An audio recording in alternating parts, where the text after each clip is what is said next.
Can you just give a little bit of background about yourself and 1HP?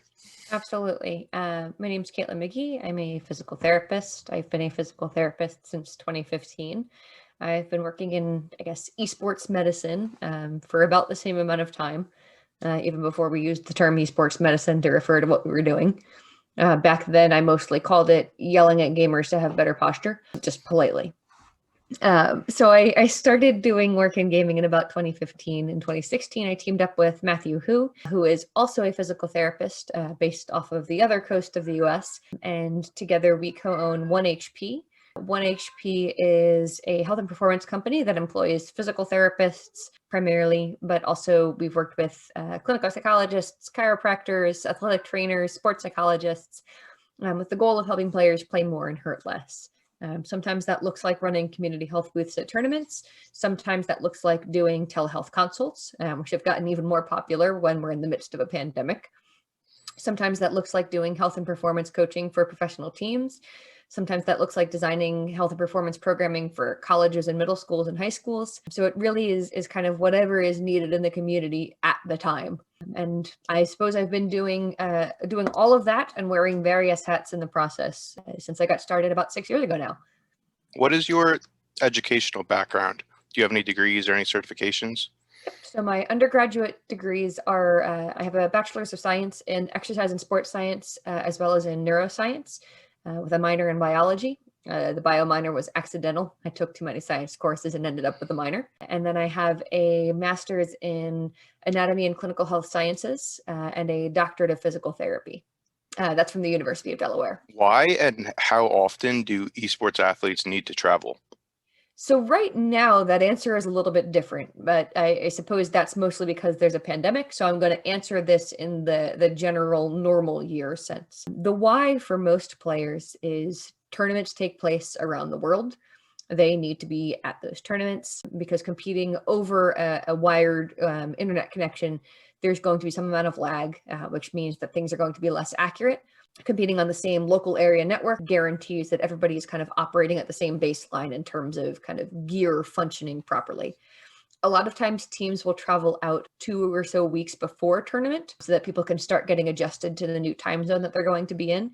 But that's very much a budget permitting thing. So teams that don't have as much of a budget may not be able to do that kind of time adjustment in the process, which definitely messes with sleep schedules and of course with performance as a result. Teams will also sometimes travel for what they call boot camps, which is kind of the equivalent of doing a preseason before a traditional sports season. It's like a pre-camp before a big tournament. That might involve traveling to an area where they can have a better connection to a number of teams that they're going to scrimmage against.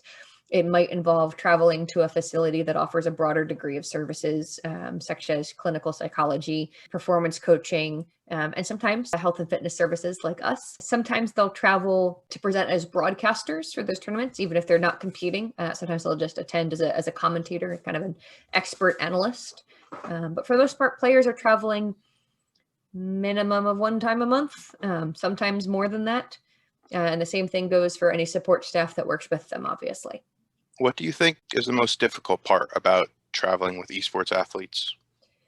A lot of it is the same issue that we encounter with treating esports athletes in the first place, which is a lot of players get to that professional status. They get to where they are without ever having interacted much with a professional of a medical background or a performance coaching background.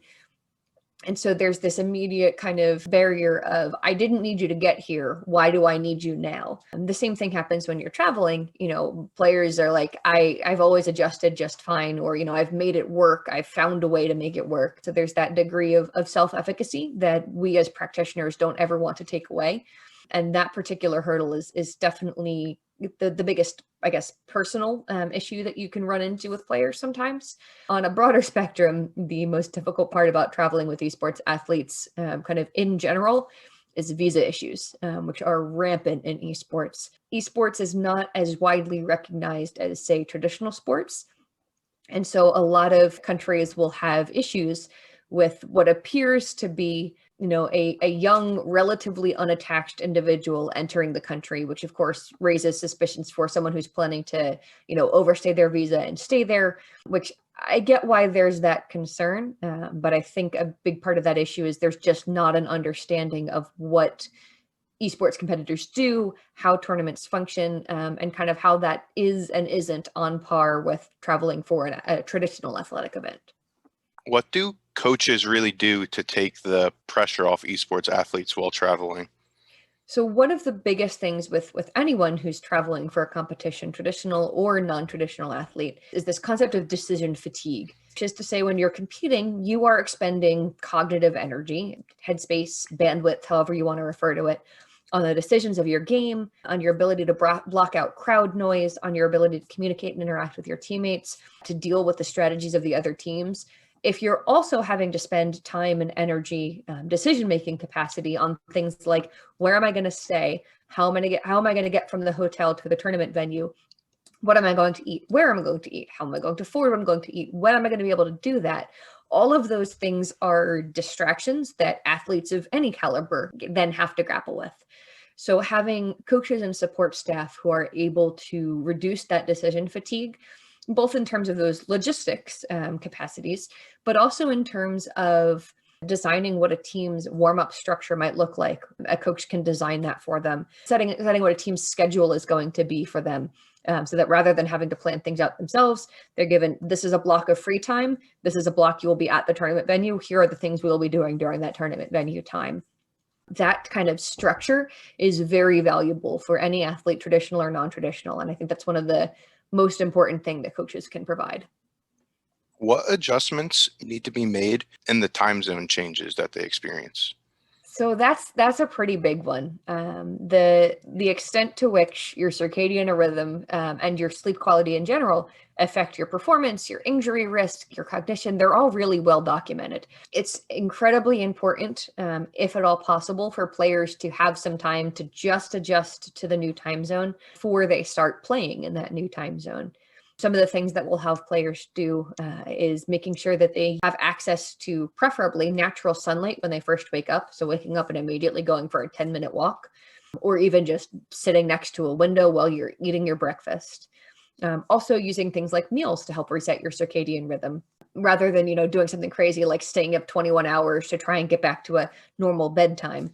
Using meals and using light and using activity as ways to cue your body in to kind of where it should be in the day, even if you're adjusting to a new where in the day you are. Hydration is also really key for helping to maintain that. And then looking at where in the circadian rhythm kind of certain risks and certain benefits are highest. So for example, something like you're most flexible probably about 12 hours out from your deepest point of sleep, so in the mid-afternoon. So maybe one of the things you do to help players get back on track is you plan a mid-afternoon stretch session. Maybe you are going from East Coast to West Coast and things are shifting by 3 hours. You might focus on changing up your meal times and shifting those all off by an offset of 3 hours. There's a lot more to it than that. But kind of the most obvious, easiest to implement things are making sure that there's light available immediately on wake up, using exercise to modify circadian rhythm, and using light to modify circadian rhythm can definitely help with that time zone adjustment. Are you aware of any performance differences between outdoor versus indoor? That's a really great question. I think as much as I would love for people to, be able to play in the sunlight, because I think there's value there in terms of, how our bodies function, it wouldn't work all that well for issues relating to things like glare. That's the most obvious issue I'm thinking people might run into. I would say, however, I've definitely heard complaints from players and complaints from tournament attendees that when they're in a competitive venue that has no access to natural light, so they're inside of a stadium and there's no windows that they can at least look out and see the sun every so often, or have an outdoor space that they can access, or even have a natural lit space that they can access. There's definitely a struggle there in terms of feeling more fatigued, in terms of feeling off. That's not necessarily, I'm not saying that that's necessarily supported by evidence, although it wouldn't surprise me if it was. But in terms of improved performance playing indoor versus playing outdoor, I'd say players probably have improved performance playing indoor as long as they have regular access to outdoor spaces or lit spaces. What needs to be done when esports athletes leave the country? Oh Is there gosh. any issues with visas or parental consent with minors? Absolutely yes to both of those. I haven't heard of too many players saying that they're not allowed to travel because their parents won't let them. I think a lot of the folks who are tending to make it to the upper echelons of competition have either the support of their families or have been able to adequately explain to their families what they're doing and what they're getting out of it. Visa issues, however, are huge. There are lawyers who specialize in this for a reason. There's a number of community support resources, including one started by a fighting games community member, Sherry Jennings, that's specifically about trying to make sure players are able to travel internationally. Obviously, in the year of our pandemic, that's even more difficult, what with different countries' travel restrictions. But even generally, visa issues are definitely among the largest in esports. Are there any other adjustments that need to be made with a youth athlete traveling? Definitely. You do need to consider there's a difference in the impact of travel on an entirely developed brain and relatively developed body, somebody who's over 25 or so, and the impact of travel on and the impact of sleep disruption on a younger, more developing brain.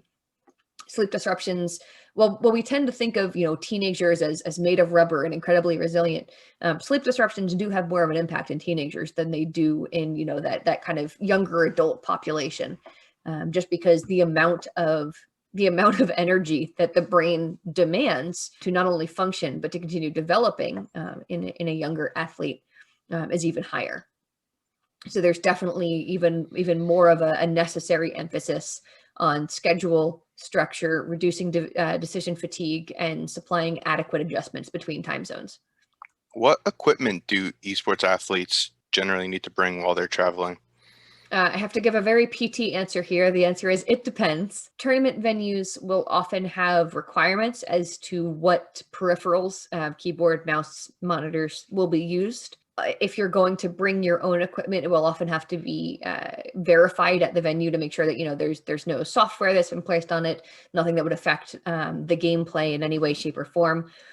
So some players will bring a mouse or a keyboard. Obviously, if you're a console gamer, you're bringing your console controller of choice. Some will bring like kind of supplemental devices, things like compression sleeves, whether it's the sequential compression devices or like the static compression. Actually, almost every player will bring one of those neck pillows that you get when you like sleep on the airlines. Everybody brings headphones. Absolutely always brings headphones. Partly because it's a really easy way to tune people out while you're traveling and maybe get a little bit of sleep while you're on the plane. More and more, I've seen players bringing exercise gear, whether that's TheraBands, whether that's their running sneakers, whether that's, grip strengthening devices. There's definitely more of an emphasis on the importance of physical fitness. So it has been really nice to see players traveling to tournaments with some of their exercise gear. Do you have any recommendations for exercises while on planes? Absolutely. So I am one of those people who's a little bit paranoid about DVTs, deep vein thromboses. So when I work with players and they're going to be traveling, I recommend, if possible, get an aisle seat. That way, when you have the ability to, you're able to stand up, walk around, move around a little bit. If you're in a position where getting up and walking around isn't necessarily easy, things you can do in your chair are any seated exercise. So ankle pumps, really good for increasing blood flow in your calves. Marches, glute sets, quad sets, mini kicks. I say mini kicks for a reason. Please do not kick the seat in front of you on the advice of a doctor. It's very rude. Don't do it just because I said you could kick your legs. Anything that lets you move your legs, even just doing isometric contractions and relaxations of the muscles in your legs, do help increase blood flow. And that definitely does help reduce your fatigue, your stiffness, and your soreness, and of course, your risk of getting a blood clot. Do the athletes' nutrition plans change while they're traveling? Also depends. It partly depends on whether or not the team has a nutrition plan in the first place. Some teams do, some teams don't. It also depends on what's going to be available. For some events, the tournament provides food, or at least one of the meals in a day. For other tournaments, when players are traveling to a country that is not their own, there is often kind of a goal to find food that is familiar, food that the players will recognize, whether that's finding a place that serves American cuisine in Korea, or finding a place that there's a bit of a stereotype of every esports player loves Korean barbecue. But even just finding a place that serves authentic Korean food or authentic Chinese food, if you're traveling from Korea or China to the US, for example. That's not to say that players don't eat whatever's local, don't get to know the local culture, because that's absolutely not true. But again, going back to that idea of decision fatigue, if you're able to just choose something that's familiar, there's a little bit less disruption there, which lets you focus a little bit more on playing. So I suppose nutrition only changes as much as what's desired is or is not available. Are there any recommendations for sleeping in different time zones or different environments? Sure. When possible, getting players to start shifting their sleep time or even to shift time zone that they're in up to 2 weeks ahead of competition is really useful. If you are not able to travel to the new time zone, even if you're able to start sleeping at the times that would be associated with that time zone, can make the transition a little bit easier when you do travel there. For that, I recommend blackout curtains and a white noise machine. Many a third shift worker or night nurse will know the value of those particular tools. That's absolutely applicable here as well. And then the other thing is developing that good sleep hygiene and having a consistent bedtime and morning routine. That's something that you can use to set your sleep schedule even when the actual time that you're sleeping is changing. So if, for example, when you go to bed 20 minutes beforehand, you take a shower and then do a couple stretches and meditate for 5 minutes. If that's your go-to bedtime routine, even if you're going to bed at what feels like a very different time, that can be a cue for your brain of, oh, we wind down and produce more melatonin now. Similarly, if in the morning you, I don't know, wake up and do 10 air squats and take a walk around the block and then drink a glass of water, if that's your morning schedule, your body then responds to it accordingly, even again, when the actual time you're doing those things had shifted. Of course, that does require you to have made the habit in the first place, but that can definitely contribute to improved sleep quality. Should esports athletes continue their regular exercise routine while traveling? Yes and no. Yes, in the sense that they should remain consistent with exercising in general. No, in the sense that you aren't necessarily going to do, say that, Saturday is your high intensity interval training day normally in your workout schedule. You don't necessarily want to be doing high intensity intervals on the same day that you've got, 8 hours of tournament play you have to deal with. So in the sense that you're remaining consistent and continuing to exercise, yes, should absolutely do that. In terms of modifying what you do on those days or the intensity of what you do on those days, yes, that might be something you need to consider. But more and more players are specifically asking for hotels that have gyms attached to them, or that, will give them access to fitness facilities, which again is really great to see, because not only is there a value in that in terms of consistency, in terms of overall health, and in terms of keeping your sleep schedule on track, it does also improve your performance. There's research that shows that for up to 2 hours after an aerobic workout, you have improved cognition, so improved focus, improved attention, improved alertness, improved arousal. And those things would absolutely contribute to improved play. So consistency of exercise, even if you're not doing the exact same usual exercise, is definitely key. And then if they don't have any access to equipment, do you recommend they do any body weight things, or how would that vary? There was a significant time period where I didn't have access to a gym. I used something called convict conditioning, which was actually a program developed by a former convict, which was entirely based on body weight. It is definitely possible to maintain really good fitness with body weight only exercises, or with things you can do outside of the gym. That doesn't mean that people have to go running if they hate running. I will never make anybody who doesn't enjoy running go do it. But for sure, if you're traveling and you don't have access to fitness facilities, weights, TheraBands even, you're still able to remain consistent with exercises, substituting push-ups for bench press, substituting single leg squats for leg press. There's a lot of modifications there you can make. And then we also heard that you were working on a esports related textbook. Yes. Can you tell us a little bit about that? I'm editing one and I'm a contributing author on the other. The first is it's a handbook of esports medicine. I'm writing in conjunction with Dr. Lindsay Migliori, GamerDoc, and Dr. Melita Moore of MedStar. She's also the chief physician for the WNBA and the Washington Wizards, the NBA 2K team there, rather. We basically wrote this handbook as a crash course for medical practitioners who are confident in their fields but would like to get into esports. So it's a basic intro to what's going on in esports, what concerns esports competitors might have, and what some of the most common injury patterns we see are. The other one I'm working on, that'll be published by Springer in 2021. So this year, probably in July-ish, mid-year. Then the other one that we're working on is with human kinetics. I'm a contributing author on a few chapters there. That's being organized and edited by Joanne Donahue at NYIT, Jerry Ballantine, and Taylor Johnson at State Space. So again, I'm really looking forward to that information coming out, because I think there's definitely a need for experienced medical practitioners in esports. And so the more we can do to provide that bridge between these two this really interesting industry and this really well-fleshed medical professional, well-researched background we've got, the better care we can provide to this particular population. The thing that I've run into in the past is folks asking, is esports really sports? And are these competitors really athletes? And my answer to that question would be another question, namely, who the heck cares? Because regardless of whether or not this population is truly sports or truly athletes, it's a population with particular needs that we as medical professionals are capable of meeting and capable of developing specific clinical practice guidelines for based on evidence. How can people get in contact with you? Do you have any social media handles that you would want to? Yep. If folks want to reach out to me, I can be reached on Twitter, probably most easily, at Cait McGee PT. Cait is spelled C-A-I-T. I know there's 20 different ways to spell Caitlin. They can also check out the 1HP website at 1-hp.org. I can also be reached via email, which is published in my Twitter account as well. Okay. Thank you, Cait. You're so very welcome, Russell. Thank you for having me.